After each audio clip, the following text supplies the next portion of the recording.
The group led by Senator Alan Peter Cayetano, hindi ko po maintindihan kung bakit wala sila doon ng 3 araw.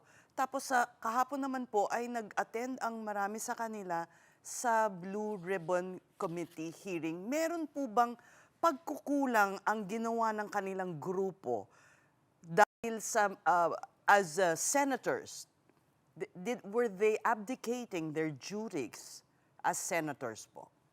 Says with due respect to that group led by our Senate President Alan Peter Cayetano, mukhang nagkulang po sila sa kanilang responsibilidad because the purpose of a Senate is deliberative and physical attendance.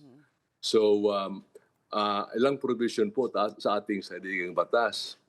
Ang binabanggit po ay physical, when say attendance, ay physical attendance. Because the very nature of a Senate is a deliberative assembly. Dapat nag-uusap-usap po. The word Congress comes from the Latin word congressus, ibig sabihin meeting with.